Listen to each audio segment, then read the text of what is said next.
लेना है। कंट्रोल कुछ जी, कंट्रोल कुछ भी नहीं हो पाएगा और किसी को कंट्रोल्ड होना पसंद नहीं है। यहाँ गीता और बार बार भगवान कहते हैं कि संयम करना है, इंद्रियों का संयम। ये सबसे महत्व का बात है। इंद्रियों का संयम किए बिना कोई भी साधक आगे बढ़ ही नहीं सकता है। इसीलिए आप देखेंगे, जिसका इंद्रियों का जिसने संयम नहीं किया है, वो आगे किसी भी ध्यान विधि में जाए, किसी कुंडली कुंडली जागरण में जाए, कहीं पर भी जाए, विशेष कुछ भी नहीं होता है।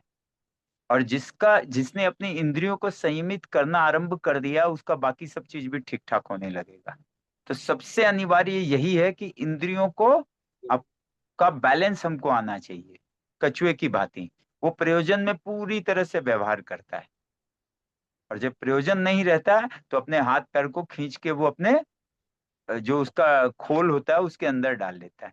उसी प्रकार से, है ना। और हमारे साथ क्या है कि हम या तो इंद्रिय हमारी बाहर विषयों की तरफ दौड़ती रहती है और एक विषय की अनेक शाखाएं हो जाती है। जैसे किसी को स्वाद चाहिए तो कोई कहता है कि हमको मिठाई खाना है, तो अब मिठाई में मतलब सूखी मिठाई खानी है या ड्राई फ्रूट्स की खानी है, या हमको दूध की मिठाई खानी है, अब उसमें भी कम चीनी की हो, ज्यादा हो, ऐसी हो वैसी हो, न जाने क्या क्या।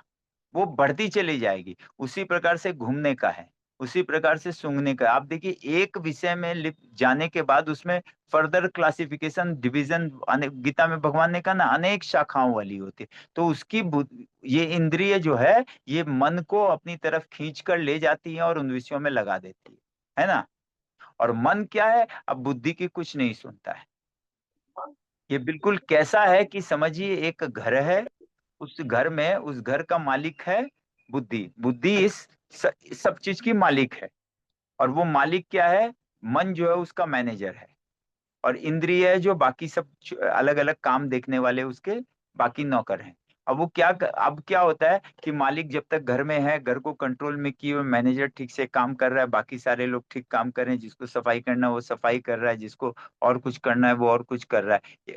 क्या होता है, कुछ दिन के लिए मालिक बाहर चला जाता है तो वो सारा काम मैनेजर को सौंप के चला जाता है। अब मैनेजर कुछ दिन तक तो सबको कंट्रोल करता है, सब ठीक चलता रहता है, लेकिन उसके बाद अब क्या हुआ कि धीरे धीरे मालिक नहीं होने की वजह से, मालिक का हस्तक्षेप नहीं होने की वजह से, ये जो नीचे कर्मचारी हैं वो अपने मनमानी आरंभ कर देते हैं और मैनेजर उनका कुछ नहीं कर पाता है। और बाद में आप देखोगे कि सपोज करिए 6 महीने के बाद मालिक उसी घर में वापस आता है, तो उसका पहले से नहीं, सबका मनमानी चल रहा है। वो मालिक के लिए भी इन सबको कंट्रोल करना बिल्कुल असंभव हो जाता है। ठीक इसी प्रकार हमारे साथ होता है। हमारी बुद्धि अगर मालिक है, मन मैनेजर है, तो इंद्रिय बाकी कर्मचारी हैं। अब जब तक बुद्धि का नियंत्रण मन पर है और मन का इंद्रियों पर है, तब तक तो सब कुछ ठीक चलता है और हम अपने जीवन में उत्थान के कर्म को करते हैं। यानी अपने इस मनुष्य जीवन से हम जो सर्वोत्तम प्राप्ति है, वो सर्वोत्तम प्राप्ति ही को ही योग कहते हैं, अपने स्वरूप को जानने की क्रिया, उसकी तरफ हम बढ़ते हैं। और और ये नहीं होकर जब मालिक नहीं रहता, यानी बुद्धि का नियंत्रण हट जाता है, तो मन का भी जब कोई कंट्रोल नहीं होता, तो ये जो कर्मचारी अपने मनमानी आरंभ करते हैं, यानी इंद्रिय बाहर विषयों का तरफ दौड़ने लगती है और मन को भी अपनी तरफ खींच के ले जाती है। इस तरह से ये जो है, ये हमारा पतन हो जाता है। यानी हम इस मनुष्य जीवन को अब सार्थक नहीं बना पाते और पतन की राह पर, यानी हम इसमें इस इंद्रियों के भोग में लिप्त हो जाते हैं और जो कुछ भी हम करते हैं, सिर्फ और सिर्फ और सिर्फ और सिर्फ इंद्रियों के भोग में अपना जीवन के। अब आपको 100 साल जिए चाहे 150 साल जिए, क्या फर्क पड़ता है। इसी तरह भोग करते रहेंगे तो भोग का तो कोई अंत नहीं है, भोगने वाले का अंत हो जाएगा, भोग तो चलता रहेगा और इससे कुछ हासिल नहीं होता है। और लास्ट में वो पाता है कि ये इंद्रिय एक दिन निष्क्रिय हो गई है, इनमें कुछ भी करने की क्षमता नहीं है, तब वो बहुत पछताता है, लेकिन कुछ नहीं हो सकता। ये सुनहरा मौका जो योग प्राप्त करने का था, यानी स्वरूप को जानने का था, यानी अपने अपने ब्रह्म स्वरूप, जो हमारा जो ब्रह्म स्वरूप है, हम उसको अनुभव करने का जो मनुष्य जीवन में जो ये चांस था, ये गोल्डन अपॉर्चुनिटी जो हमको मिला था, हम उसको गंवा देते हैं। ये होता है। तो ये सब कुछ के लिए विषयों को जानना, और विषय विषय जो इंद्रिय जो है, वो विषयों का तरफ आकर्षित हो जाती है और बिल्कुल विषयों का भोग करने में लग जाती है, क्योंकि इनका कांटेक्ट करके भोग तो करना ही पड़ेगा, भोग तो होगा ही, लेकिन दूसरी तरफ जिसको ये समझ में आता है वो आत्म संयम की तरफ बढ़ता है और अपनी इंद्रियों को संयमित करने में लग जाता है। और इंद्रियों को संयमित कब कर पाएंगे? जब आप विषयों की वास्तविकता को समझ पाएंगे। अगर आप विषयों की ये नहीं समझ पाएंगे कि विषय जो है वो सुख देने के लिए हमको नहीं है, विषय सिर्फ आपकी इच्छा पूर्ति के लिए है, और उसको करते करते आप इससे समझ के ऊपर उठ सकते हैं। यही है असल में आत्म संयम करना। लेकिन इस आत्म संयम की भी अलग अलग स्टेजेस हैं। तो ये शुरू में तो समझ कर हम इतना कर सकते हैं, और इस तरह से इंद्रिय विषयों की तरफ अगर न भागे तो आप क्या करेंगे? आपके पास देखेंगे समय भी है, और आप जो अपने मूल्यवान कीमती समय को बर्बाद करते हैं वो नहीं करेंगे।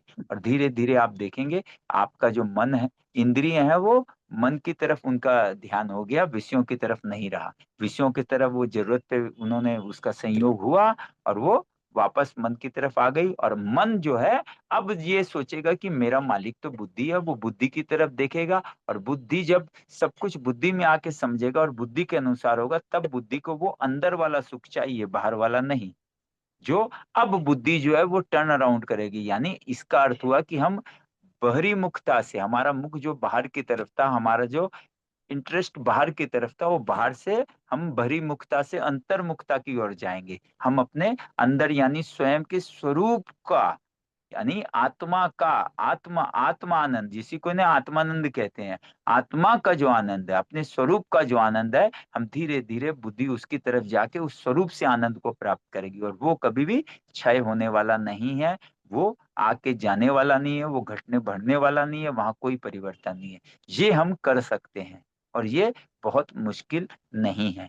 इसमें सबसे पहली रुकावट ही यही है कि अभी तक हम विषयों में आसक्त हुए थे, वो समझ में आने पर कम हो जाएगा। और जब कम हो जाएंगे तो आप धीरे धीरे देखेंगे सब कुछ अपने ऑर्डर में आना आरंभ हो गया है ना? हाँ।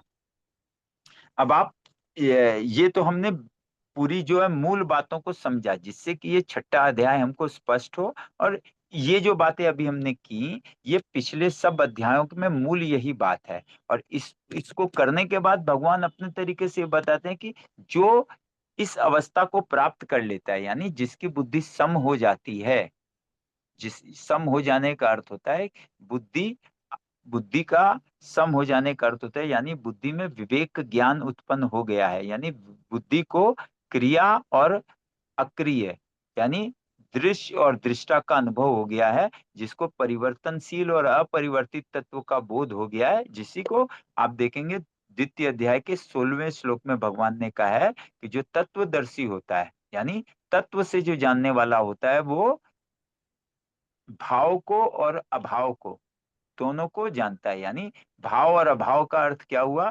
कि जो जो इस संसार में एक एक तो वो तत्व है जो कभी नहीं बदलता है, और एक तत्व वो है जो बिना बदले नहीं रह सकता है। तो जो बिना बदले हुए तत्व रहता है उसका कभी भी भाव नहीं रहता है, वो हमको प्रतीत होता है, ये प्रतीति है। वो प्रतीति को प्रतीति की तरह समझ जाता है। और जो अपरिवर्तित है, यानी उसका जो अपरिवर्तित है, उसका अभाव कभी हो नहीं सकता है। पर वो अभी हमको समझ में नहीं आ रहा है, अभी हम उसको समझ ही नहीं सकते हैं। उसकी तरफ वो, उसको भी वो समझता है कि जो अपरिवर्तित है उसका अभाव नहीं हो सकता, उसको भी जान लेता है। और जो परिवर्तन है उसका भाव नहीं हो सकता, वो उसको भी जान लेता है। ऐसा जानने वाले कोई भगवान तत्वदर्शी कहते हैं। और ये तत्व दर्शन बुद्धि सम होने पर ही प्राप्त होता है। उसी समता की प्राप्ति के लिए हमको दो दो तरह के विधि भगवान ने बताई है। एक तो ये है कि अगर आप ये अपने आत्मा होने का अगर आपको बोध हो जाए, तो आपको ये सबसे आपको पता है आत्मा तो कोई क्रिया करती नहीं है, तो आप कभी भी लिप्त नहीं होगे। और दूसरी जो गीता जिस पे भगवान जिसको श्रेष्ठ कहकर हम जैसे साधारण मनुष्यों के लिए जो विधि भगवान ने बताई है, वो ये है कि आप ये जानो कि हर क्रिया को प्रकृति के तीन गुण करते हैं। और जो भी क्रिया में जो फल आना है, जो कि अनिवार्य है, कंपलसरी है, वो फल तो आएगा। लेकिन वो फल संपूर्ण सृष्टि के लिए है, वो आपके और मेरे लिए नहीं है, वो सबके लिए है। उससे वो फल सबको प्राप्त होगा।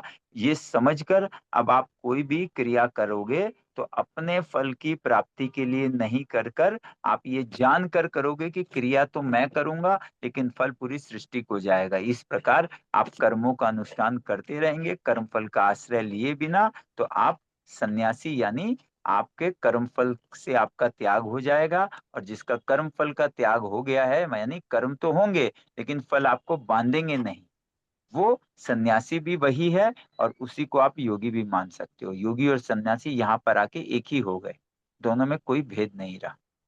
ठीक है। हाँ, आइए अब हम अगला श्लोक देखते हैं। हाँ, तब ये बात स्पष्ट हो गई ना। हाँ, इसी तरह से एक भी शब्द कहीं को, किसी को भी, अगर देखिए यहाँ पर क्या, बहुत सारे लोग तो हैं नहीं, हम लोग 5-10 लोग ही ये सत्संग कर रहे हैं, तो बिल्कुल जिसको जो नहीं समझ में आए या जिसको जो अस्पष्टता हो, बिल्कुल ध्यान से आप देखिए, इससे ज्यादा भीड़ होने वाली है नहीं, ये अब आप जान लो। ये 7, 8, 10 हमारी संख्या इतनी रहेगी, इतनी ही चलेगी। जिनको आकर जाना था वो आके जा चुके हैं। अब जो लोग यहाँ पर हैं वो लोग जाने वाले जल्दी से नहीं है, क्योंकि उनको बात समझ में आने लग गई है। और बाकी ऐसे ही है, आएंगे और जाएंगे। क्योंकि क्या है कि बहुत लोग, ऐसा नहीं है कि कोई समझ नहीं सकता ही है, लेकिन पूरी तरह से समझ में नहीं आए, रुचि नहीं आए, तो क्या होता है कि जिंदगी में जब भी हम कुछ करते हैं, कि दो दो चीज आती हैं, कि विच इज मोर इम्पोर्टेंट, ज्यादा महत्व का क्या है। तो अभी ये महत्व, ये बात हमारे बुद्धि में बहुत स्पष्टता से नहीं आने की वजह से ये आना जाना रहेगा। 2-4 लोग फिर भी आएंगे और जाएंगे, ऐसे ही चलेगा। लेकिन अब जो लोग, हम लोग यहाँ हैं, हम लोग को बिल्कुल स्पष्टता से बात को समझना, और जब जो बात नहीं समझ में आए उस पे हम लोग अच्छे से चर्चा कर सकते हैं। और शायद आप लोग की वजह से मेरे को भी जो नहीं समझ में आ रहा है वो मेरा भी स्पष्ट हो सकता है। ठीक है ना। तो बिल्कुल निसंकोच ऐसा करिएगा। हम लोग समझिए एक ही, किसी एक गाड़ी में हम एक साथ बैठ के यात्रा कर रहे हैं, हम सब साधक ही हैं, और हम सब इसी साधना में लगे हैं कि हम हमारे जीवन में, हम इस जीवन को कैसे सार्थक बनाएं। ठीक है। और बिना समझे बड़े बड़े शब्दों को, बहुत बड़ी बड़ी बातों को लेके बिना समझे किसी बात का कोई मूल्य नहीं है। जो बात हमारी समझ में नहीं बैठती है वो हम कर नहीं पाएंगे, और कर नहीं पाएंगे तो कोई मूल्य नहीं है। तो बिल्कुल इसीलिए चलना ही है। अब दूसरा श्लोक देखते हैं। हाँ। हाँ राकेश जी, दूसरा श्लोक।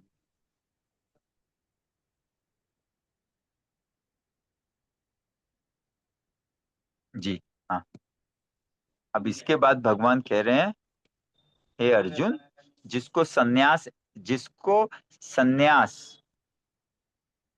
ऐसा कहते हैं, उसी को योग समझो, है ना। उसी को तुम योग समझो। यानी कह रहे कि डेस्टिनेशन पे पहुंच जाने पर, क्योंकि एक एक प्रोसेस क्या था, कर्मों का स्वरूप से त्याग, उस प्रोसेस का अर्थ है कि आपको ये पता चल गया है कि सारी क्रिया प्रकृति कर रही है, आप तो अक्रिय हो, है ना। तो आपका कर्मों का स्वरूप से त्याग हो गया। दूसरी तरफ आप कर्म के फल की कामना का त्याग करके कर्म कर रहे हो, तो क्या हुआ, आप उसमें लिप्त नहीं होगे। तो कर्म जो है उसका फल जो है वो आपको नहीं बांध पाएगा। तो और धीरे धीरे इस प्रकार से आपको अपने स्वरूप का बोध हो जाएगा। तो वो दोनों की जब सिद्धि होगी, साधन अवस्था में तो दोनों अलग अलग हैं, पर जब सिद्धि होगी, डेस्टिनेशन को प्राप्त होंगे, तो दोनों को एक ही समझा जाए। तो जो सन्यासी है उसको ही आप योगी मान लो, या योगी को ही सन्यासी मान लो, ये एक ही बात है। क्योंकि अगर आप कर्म फल का कर्म फल की कामना का त्याग करके कर्म करोगे, तो धीरे धीरे आपको ये समझ में आ ही जाएगा कि क्रिया प्रकृति के 3 गुणों के द्वारा हो रही है, तो आप सन्यासी भी हो जाओगे। और दूसरी तरफ जो सन्यासी है वो तो कर्म फल का आश्रय कभी ले ही नहीं सकता है, क्योंकि जब क्रिया मैं करता ही नहीं हूं तो उसका फल मेरे लिए हो कैसे सकता है। बिल्कुल साधारण सी बात है ना। हाँ, क्योंकि अब यहाँ पर भगवान बार बार कह रहे हैं, क्योंकि संकल्पों का त्याग किए बिना कोई सा योगी नहीं हो सकता, कोई सा भी, यानी इन दोनों में से सन्यासी भी और योगी भी।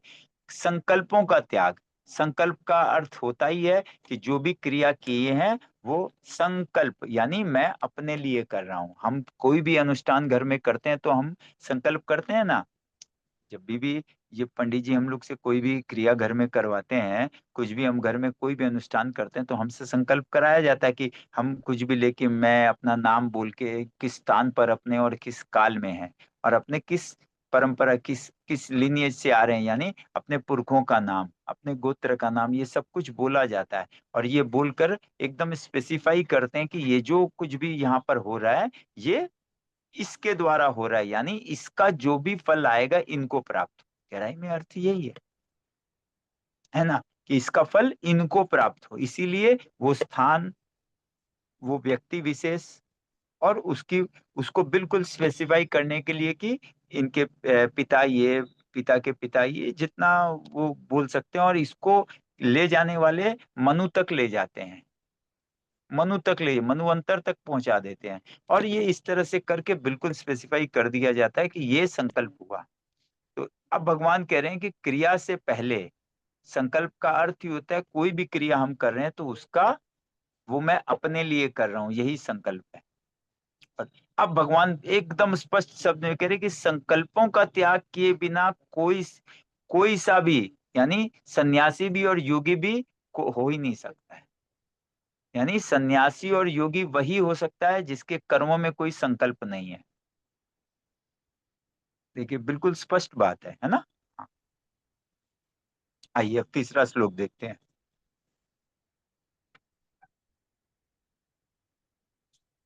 जी राकेश जी, हाँ। हाँ, अब देखिए, अब हमने इतनी बात समझ के आए तो ये देखिए बड़ा आसानी से हमको, जो योग समता में आरूढ़ होना चाहता है, यानी जो ये जो, जैसे आप एक बच्चे को हम एडमिशन कराते हैं क्लास नर्सरी में, तो इसका अर्थ क्या हुआ कि वो पढ़ना चाहता है, तो उसको हम स्टूडेंट भी कहते हैं। और ये भी कहेंगे कि ये जिज्ञासु भी है, ये जानने के लिए स्कूल पे आया है ना। तो इसी प्रकार से ये योग को प्राप्त करना चाहता है, उसको आरुरुक्षु कहेंगे। आरुरुक्षु, आरुरु और युक्त, ये तीनों के आगे समझ लीजिए योग कंपलसरी, एकदम कंपलसरी योग शब्द है।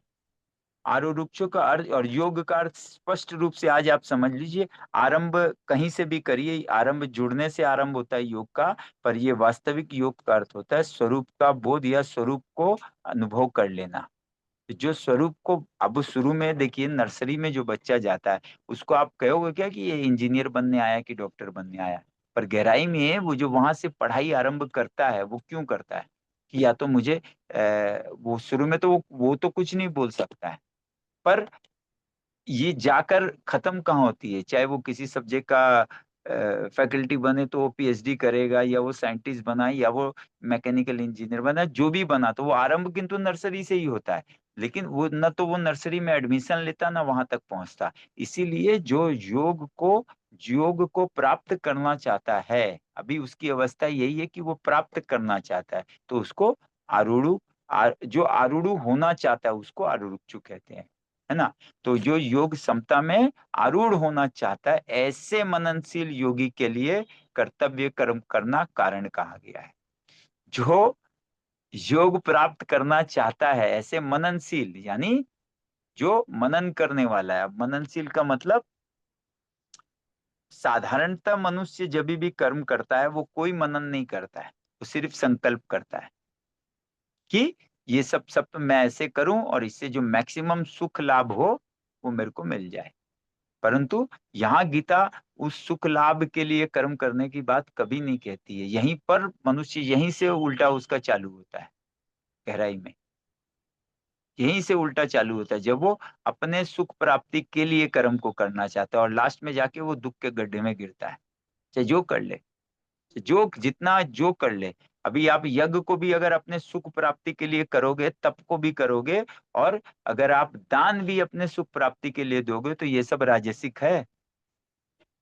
ये सब राजसिक है, तप यज्ञ और ध्यान। ये भी आपको सिर्फ अपने सुख के लिए अगर आप कर रहे हो, तो आप संसार बंधन से तो नहीं छूटोगे। संसार में तो आपको घूमना ही है, वही सुख आपको मिलेगा, आप भोगिएगा सुख को। ये हो सकता है। तो जो ये सुख प्राप्ति को नहीं, स्वयं को प्राप्त करना चाहता है, परमात्मा आत्मा को प्राप्त, जो अपने आत्म स्वरूप को बोध करने चाहता है, उसको आरूढ़ कहे, उसको आरुक्षु कहेंगे। और यानी वो योग से युक्त होना चाहता है। आप अपने स्वरूप से ही युक्त हो सकते हैं, आप किसी क्रिया से युक्त हो नहीं सकते हैं। आप इस संसार से, किसी भी सुख से, ये संसार, ये सुख सब कुछ क्रिया है। क्रिया से हमारा स्वरूप कभी युक्त नहीं हो सकता, योग उसका संभव नहीं है, वो योग हो ही नहीं सकता। अभी संयोग हुआ है, इसीलिए संयोग हुआ। ये सृष्टि क्या है? प्रकृति और पुरुष यानी परिवर्तन और अपरिवर्तित, इन दोनों का संयोग है, व्यक्त और अव्यक्त का संयोग है। और इस संयोग से वियोग करने का नाम है योग। इस संयोग से वियोग होना है। आप देखेंगे छठे अध्याय में आ गई, अभी 23वें श्लोक में ही भगवान कहेंगे कि दुख से हमने संयोग कर लिया है, और दुख से वियोग करने का नाम है योग। ये योग की गीता के अनुसार तीसरी परिभाषा है। गीता में भगवान योग की 3 परिभाषाएं देते हैं, द्वितीय अध्याय में 2, और ये छठे अध्याय में 23वें श्लोक में तीसरी। तो वो कह रहे कि जो सुख दुख से हमारा संयोग हो गया, उससे वियोग करने का नाम योग। और दूसरे अर्थ में क्या है कि क्रिया से, दुख से, परिवर्तन से हमारा संयोग हुआ है, हमने उसके साथ हम हुए हैं, पर हम उससे युक्त नहीं हो सकते हैं, उससे वास्तविक योग संभव ही नहीं है, हो ही नहीं सकता, चाहे आप जो कर लो। इसीलिए जो अपने स्वरूप को प्राप्त करना चाहता है, वो जो योग को प्राप्त करना चाहता है, वो आरुक्षु है, और यानी वो आरूढ़ होना चाहता है। तो इसीलिए वो मननशील है, वो ये इस तरह का चिंतन करने वाला ही ऐसा सोच सकता है, ऐसा कर सकता है। और बिना चिंता किए तो भाई सुख प्राप्ति के लिए तो देखा देखी सब लगे हुए ही हैं, है ना। और अब ये उस उसके लिए सबसे पहला और कंपलसरी सब्जेक्ट क्या है? कर्तव्य कर्म करना। यहाँ देखिए स्पष्ट रूप से भगवान करे, उसके लिए सबसे पहला स्टार्टिंग पॉइंट क्या है? अपने कर्तव्य कर्म करना। जो भी आपका, जिसका भी जो कर्तव्य कर्म है, वो उसको करना उसका कंपलसरी है। उसको किए बिना इस विधि में, किसी विधि में कोई आगे बढ़ नहीं सकता। ये स्टेज ए है, ये तो आपको करना ही पड़ेगा। कर्तव्य कर्म का पालन करने वाला ही, अगर कोई आरूढ़ होना चाहता है तो उसको फर्स्ट ऑफ ऑल कर्तव्य कर्म का पालन करना ही पड़ेगा। और और यही, इसी उसी उसी योगारूढ़ मनुष्य का, जो अब वो जो आरुरुक्षु है, वो जो जो योगारूढ़ होना चाहता है, उसी योगारूढ़ होने पर उसका सम यानी वो अपने अंतःकरण से जो उसको शांति, अपने अंदर जो उसको शांति प्राप्त करेगी, यानी परम शांति जो उसको प्राप्त होगी, यही यही उसी को उसका कारण कहा गया है। कर्तव्य कर्म को करने से आरंभ होता है, यानी पहला कारण यही है। इसका स्टेज 1 यही है, कर्तव्य कर्म को करना।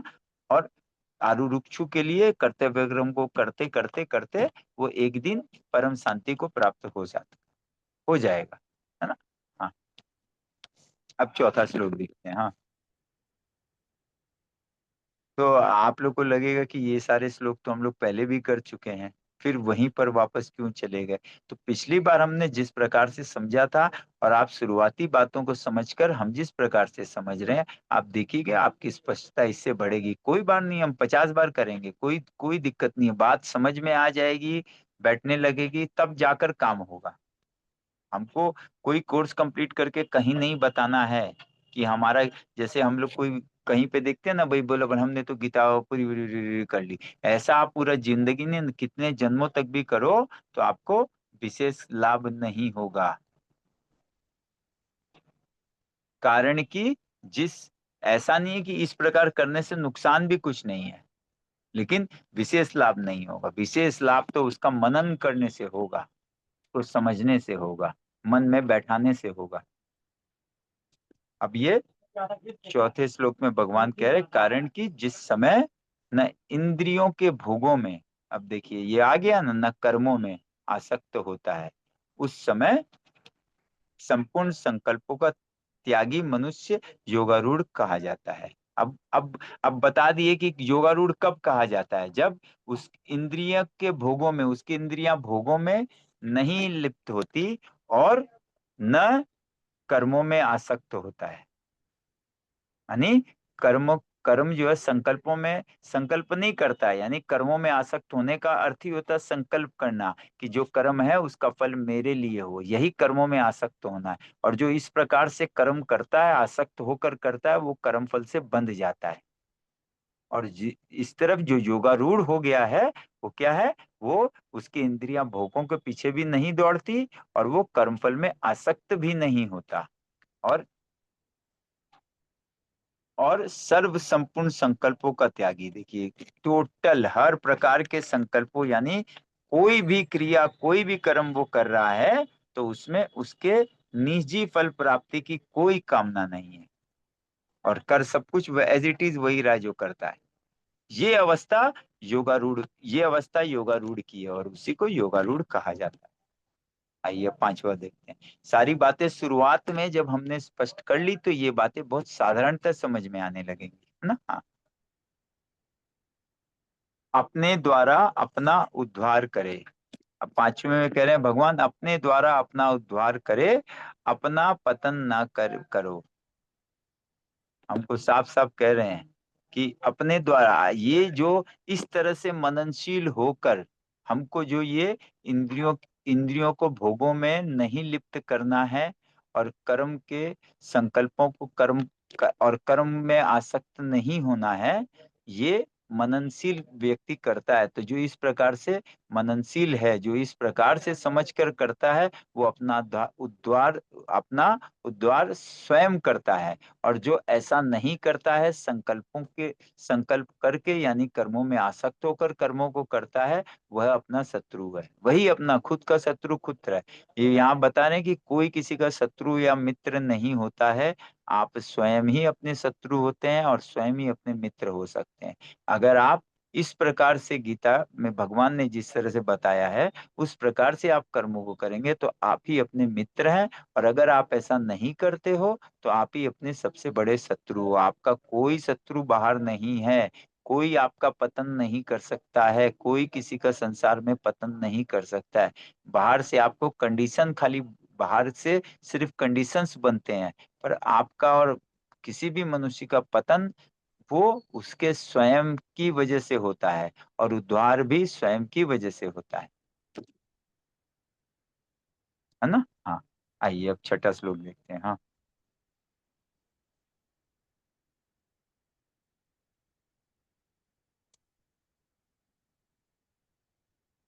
जिसने अपने आप से अपने आप को जीत लिया है ना, अपने आप से अपने आप को जीत लिया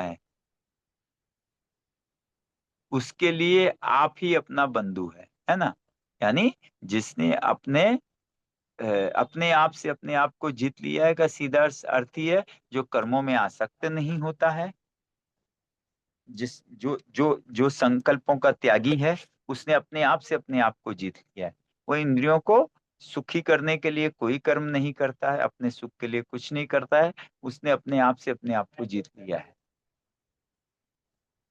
और वही अपना बंधु है। बंधु का अर्थ ही होता है जो आपको पतन की राह में नहीं ले जाकर आपको उद्धार की राह पर ले जाए। तो इसमें कोई बाहर से किसी को कोई नहीं ले सकता है। अब हमारा स्वयं का अगर हमारी अपनी इच्छा नहीं हो, तो क्या कोई भी किसी सत्संग को किसी भी तरह से सुनने के लिए कोई भी बाध्य नहीं है। जो अपना उद्धार चाहता है वो सुनता है, और जो उद्धार नहीं चाहता है वो नहीं सुनता है। इसमें कोई जबरदस्ती तो किसी के साथ कोई कर ही नहीं सकता है। और मान लीजिए हमने किसी को मान लीजिए गन पॉइंट पे बैठा भी दिया, उतनी देर बैठा भी, तो क्या होगा, उसको कुछ समझ में आना है? कुछ नहीं आना है। और कोई दिखावे के लिए सुन रहा है, तो उसको भी कुछ समझ में नहीं आना है। समझ में तो तभी आएगा जब आप अंदर से अपने मित्र बन जाओ, जब आपको ये पता चलने लगे कि इसमें मेरा उद्धार है, मेरे मनुष्य होने की सार्थकता इसी में है, तब आपका बिल्कुल मन लगेगा, आपको समझ में भी आने लगेगी। आपको एक आध बात नहीं समझ में आएगी, तो आप ध्यान दोगे, बार बार देखोगे, तो निश्चित तौर पे आएगी। नहीं आने का कोई सवाल ही नहीं है। हाँ, ये बिल्कुल बिल्कुल और एकदम आपको समझ में आना ही आना है। एक दिन लगे, दो दिन लगे, मगर बिल्कुल समझ में आएगी, तो आप अपने बंधु हो गए। और जिसने अपने आप को नहीं जीता है, ऐसे ऐसे अनात्मा का आत्मा ही शत्रुता में शत्रुओं की तरह बर्ताव करता है ना। और अपने आप से ही वो अपना शत्रु है। कोई दूसरा शत्रु उसका हो ही नहीं सकता। हमारा न कोई शत्रु है, न कोई हमारा मित्र है, कोई बंधु नहीं है। हम स्वयं ही स्वयं के शत्रु होते हैं और हम स्वयं ही स्वयं के मित्र भी हो सकते हैं। आइए अब अगला श्लोक। हाँ, अब देखिए 7वें श्लोक में भगवान कह रहे हैं कि जिसने अपने आप पर विजय कर ली है, उस शीत उष्ण अनुकूलता प्रतिकूलता सुख दुख तथा मान अपमान में निर्विकार मनुष्य को परमात्मा नित्य प्राप्त है। ये लक्षण बता रहे हैं, ये युक्त के लक्षण बता रहे हैं। जिसने ऐसा कर लिया है उसको परमात्मा नित्य प्राप्त है, क्योंकि परमात्मा तो नित्य उपलब्ध है ही है।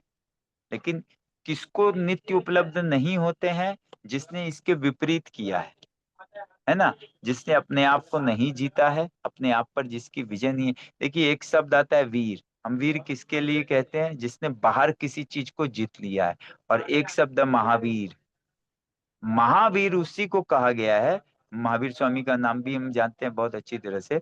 महावीर उसी को कहा जाता है जिसने अपने आप पर विजय कर ली है। और जिसने बाहर विजय की है उसको वीर कहा जाएगा। और जिसने अपने आप पर विजय कर ली है वो महावीर है। इसीलिए महावीर स्वामी है। इसीलिए हम हनुमान जी को भी महावीर कहते हैं। महावीर विक्रम बजरंगी, है ना। तो वो उसने हनुमान जी ने भी अपने आप पर विजय प्राप्त कर ली है। महावीर स्वामी ने भी अपने आप पर विजय प्राप्त कर ली, इसीलिए उनको महावीर कहा गया है। और उसके लक्षण क्या है? उसको शीत उष्ण यानी वही अनुकूलता प्रतिकूलता, इसी को सुख दुख कह लीजिए। तथा मान अपमान में निर्विकार, माने वो अपने मान को सुनकर भी उसको कोई विशेष अ, अच्छा नहीं लगता है। और उस अपने अपमान को भी प्राप्त होकर भी उसको बहुत अधिक बुरा नहीं लगता है। ऐसे मनुष्य को, ऐसे जिसमें ये गुण या लक्षण आ गए, ऐसे मनुष्य को परमात्मा नित्य प्राप्त है। परमात्मा तो नित्य उपलब्ध है ही है। ऐसे ही मनुष्य को परमात्मा नित्य प्राप्त है ना। हाँ,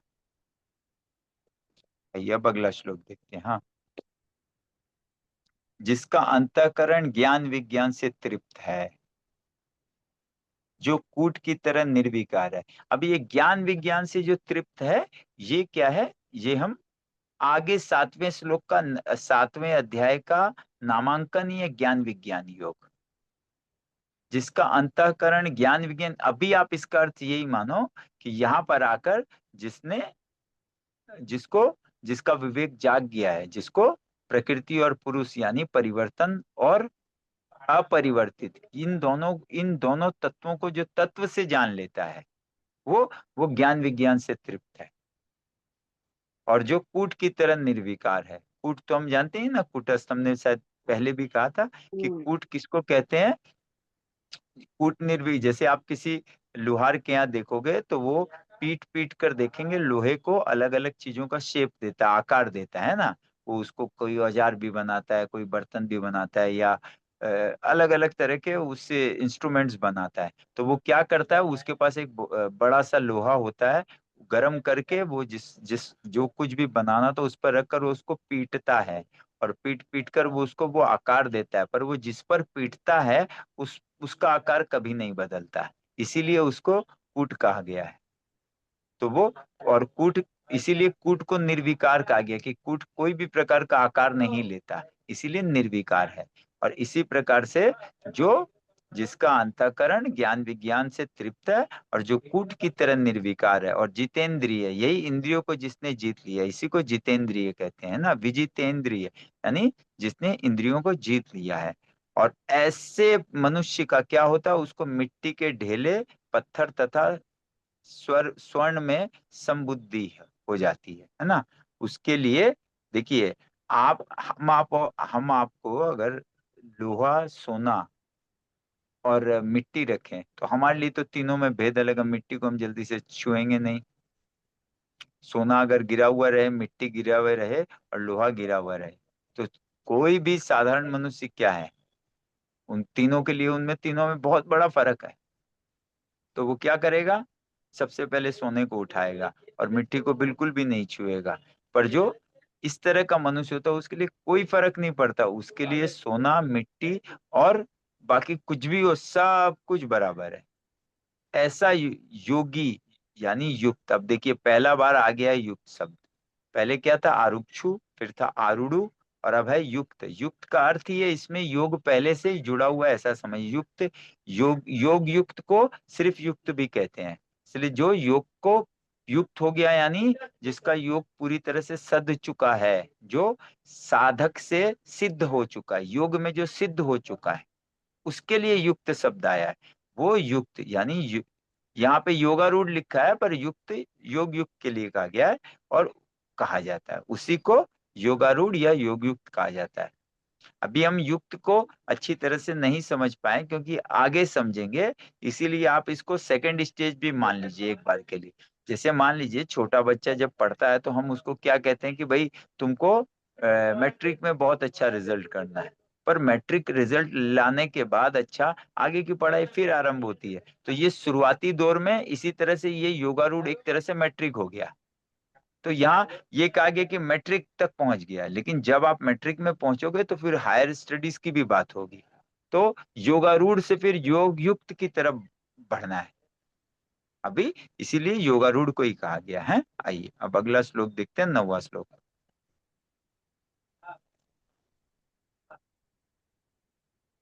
हाँ, अब ये क्या है, वही योगारूढ़ या जो योगारूढ़ हो है, उसके उसके लक्षण आप बता रहे भगवान, और कि सुहृद, मित्र, बैरी। अब ये तीन कैटेगरी हो गई है ना। जैसे मित्र और बैरी तो हम साफ साफ समझते हैं। मित्र, जो मित्र कौन हुआ, और बैरी कौन हुआ। बैरी है जो हमारा बुरा करता है, मित्र कौन है जो हमारा बुरा नहीं करता है या भला करता है। पर सुहृद वो है जो हमारा हर समय हित करता है, पर बदले में उसको कुछ भी उम्मीद नहीं है, वो हमसे कोई उम्मीद नहीं करता है। ऐसा कौन हो सकता है सुहृद, परम भगवान। वो प्रति क्षण हमारे लिए सब कुछ करते हैं, सब कुछ, सिर्फ और सिर्फ और सिर्फ। आप कितना भी गलती कर दो, कितना भी भूल कर दो, भगवान हम पे करुणा ही रखते हैं। और सब कुछ करने और देने के बाद भी वो हमसे कभी कुछ नहीं चाहते, कभी भी कुछ नहीं चाहते। हम भगवान का जब भी जो कुछ भी करते हैं, थोड़ा गौर करिए तो अपने कुछ प्राप्ति के लिए ही करते हैं। हम उनसे कुछ ना कुछ चाहते ही हैं कि हमारा घर में सब सुखी रहे, संसार सुखी रहे, सब ठीक चले, ये चाहना ही तो है। लेकिन भगवान हमारे लिए सब कुछ करते हैं, वो कुछ भी नहीं चाहते हैं, उनको कुछ भी नहीं चाहिए, इसीलिए सुहृद हैं। तो वो जो इस समबुद्धि वाला है, उसके लिए सुहृद, या आप संसार में आप भी अगर कोई आप देखोगे ऐसा है जो आपका हर समय आपका हित चाहता हो और बदले में आपसे कुछ भी प्रत्युत्ति प्रत्युत्तर में उसको कुछ भी नहीं चाहिए, ऐसा जो कोई भी है उसको आप सुहृद कह सकते हो। और जो आपका हित करता है पर बदले में अपना भी हित चाहता है, उसको आप मित्र कह सकते हो। और जो आपका अहित करता है वो आपका बैरी हो गया है ना। और सुहृद, मित्र, बैरी, उदासीन, मध्यस्थ, द्वेष, और संबंधियों में तथा साधु आचरण करने वाले में। और अब इसके विपरीत में क्या बता रहे हैं कि पाप आचरण करने वाले में भी समबुद्धि वाला मनुष्य श्रेष्ठ है। सब में एक तरफ तो ये सुहृद, मित्र, बैरी, उदासीन, मध्यस्थ। उदासीन, उदासीन, अब की उदासीन का अर्थ हमने पिछले बार भी समझा था। उदासीन का अर्थ ही होता है कि जिसको कोई फर्क नहीं पड़ता है। उदासीन का आप सीधी भाषा में अर्थ निकालिए, जिसको किसी से हो तो आपका होने से भी उसको कोई तकलीफ नहीं है और आपके नहीं होने से भी कोई तकलीफ नहीं है, वो उदासीन हुआ। मध्यस्थ यानी जो बिल्कुल एक भाव से है, जो मध्यस्थता करता है, उसको मध्यस्थ कहा गया है। और द्वेष, अब देखिए उदासीन, मध्यस्थ और द्वेष, ये भी आपके जैसे सुहृद, मित्र और बैरी तीन तरह के शब्द हुए ना, जैसे मैंने पहले भी कहा था सब कुछ में तीन हो जाएंगे। तो बैरी उसका विपरीत मित्र, और सुहृद कौन है जो मित्र भी नहीं है और बैरी भी नहीं है। मित्र क्यों नहीं है? क्योंकि वो आपका हित करके बदले में हित नहीं चाहता है। बैरी इसलिए नहीं है कि वो आपका हित करता ही नहीं है। तो उन दोनों से परे है। जो तीसरा होता है वो जो दोनों से परे है। और इसी प्रकार से जो द्वेष करता है आपसे और जो मध्यस्थ है उसको कोई दिक्कत नहीं है। जो मध्यस्थ है वो क्या आपका हर समय, आप जैसे मध्यस्थ एक तरह से हम लोग बिचौलिए को कहते हैं, तो वो आपका सब कुछ ठीक ठाक कराता है। और द्वेष है जो वो आपसे ईर्ष्या करता है। और जो मध्यस्थ है वो आपका हर समय ईर्ष्या नहीं करके आपका सब कुछ काम पटा देता है। एक तरह से जो आपसे द्वेष का भाव नहीं रखता है, ईर्ष्या नहीं रखता है। पर जो उदासीन है वो इन दोनों से परे है। वो उसको कोई दिक्कत नहीं है, कोई फर्क नहीं पड़ता आपका द्वेष में भी, और आपके जो द्वेष नहीं होके आपके लिए जो ए- एक तरह से हित की भावना जो रखता है, और जो आपके लिए कार्य करता है, आपसे द्वेष नहीं रखता है, उसको दोनों में ही कोई फर्क नहीं है। और संबंधियों में तथा, और संबंधी, और तीसरा संबंधी हो गया जो हमसे कोई प्रकार का संबंध रखते हैं, और साधु आचरण करने वाले में और पाप आचरण करने वाले में। तो इस दुनिया में अगर आप दो तरह से एकदम दो किसी भी दो छोर बनाएंगे, तो साधु का अर्थ ही होता है जो सबसे सबसे ज्यादा सम आचरण करने वाला। और पाप आचरण करने वाला तो जो बिल्कुल बिल्कुल गलत कार्य कर रहा हो। तो ऐसे भी साधु और पाप आचरण करने वालों में भी जिसकी बुद्धि सम रहती हो, इन सब में सम बुद्धि हो जिसकी, वो श्रेष्ठ है। और बुद्धि सम हो यानी जो ये जानता है कि वास्तविकता में सब कुछ, जो भी जो कर्म कर रहे हैं सबको स्वभाव करा रहे हैं। हर मनुष्य का कोई भी कर्म हो, किसी भी मनुष्य का, उसको उसका स्वभाव कराता है। वो अपने स्वभाव के यानी प्रकृति के वश में होकर कर्म करता है। परंतु दर्शन के तल पे यानी स्वरूप से सब एक है। स्वरूप सबका एक ही है। जैसे एक ही खालिस्तान में देखिए कितनी तरह की बिल्डिंगें हैं। वहां पर होटल भी है, वहां पे बार भी है, वहां पे मंदिर भी है, वहां पे शमशान भी है, वहां पे अस्पताल भी है, वहां पे गलत काम कर जुआ घर भी है, वहां पे और कुछ भी है, स्कूल भी है, चर्च भी है, मंदिर भी है। कितनी तरह की विविधताएं हैं। तो अगर आप दो दो को उदाहरण लोगे तो बिल्कुल विपरीत भी हो जाएंगे। पर जो ये वास्तविकता में ये जानता है कि सब कुछ एक ही खालिस्तान में बना हुआ है, चाहे वो कुछ भी हो, सब के सब ने एक सब कुछ उसी एक खालिस्तान में बना हुआ है। तो दर्शन के तल पे यानी उस खालिस्तान के तल पे तो सब एक है, और व्यवहार में अलग अलग है तो है वो सम। उसकी क्या होगी, जो उस खालिस्तान को जानने वाला है, उसका किसी के प्रति वो सबको सम समझेगा, क्योंकि सब है ही वास्तव में एक ही खालिस्तान में, है ना। हाँ, आइए अब 10वां देखते हैं। और वही श्रेष्ठ भी है, जिसकी बुद्धि ऐसी है वही श्रेष्ठ है। और भोग बुद्धि से संग्रह न करने वाला, इच्छा रहित और अंतःकरण तथा शरीर को अपने वश में रखने वाला योगी अकेला एकांत में स्थित होकर मन को निरंतर परमात्मा में लगाए। यानी अब भगवान यहाँ 10वें श्लोक से एक, जैसे अब ये आप समझ लीजिए कि सेकेंडरी एग्जाम के बाद, हायर सेकेंडरी एग्जाम के बाद अब कॉलेज में एडमिशन का बात भगवान आरंभ करते हैं, यानी योग युक्त होने का तरफ। अब योगारूढ़ की अवस्था तो पूरा पूरा बता दिए, योगारूढ़ का लक्षण। अब ये बता रहे, अब देखिए, वरना आप बोलेंगे कि ये सब हो गया, अब उसको क्या करना बाकी है, ऐसा अपने को नहीं लगेगा। ये सब कुछ तो प्राप्त हो गया, तो अब क्या है कि जिसका बुद्धि सम हो गया है, जिसने कर्मों को इस तरह से करते करते अपना बुद्धि सम कर लिया, अब उसके लिए योग युक्त होने का एक स्टेज बाकी है। अब यहाँ 10वें श्लोक से उसी तरफ भगवान टर्न अराउंड करा रहे हैं कि भोग बुद्धि से संग्रह न करने वाला, इच्छा रहित और अंतःकरण तथा शरीर को वश में रखने वाला योगी, यानी योगारूढ़। योगी शब्द का अर्थ यहाँ योगारूढ़ है। वो इस तरह का योगारूढ़ जो हो गया, अब उसको अकेला एकांत में स्थित होकर मन को निरंतर परमात्मा में लगाए। ये है यहाँ से योगा युक्त होने की तरफ अग्रसर करना, कि अपने मन को परमात्मा में लगाए। अब वो किस प्रकार लगाना है, क्या करना है, वो 11वें श्लोक से भगवान बताएंगे। ठीक है ना? हाँ राकेश जी, हाँ रिकॉर्डिंग स्टॉप कर सकते हो अब आप। हाँ, ये हमने 10वां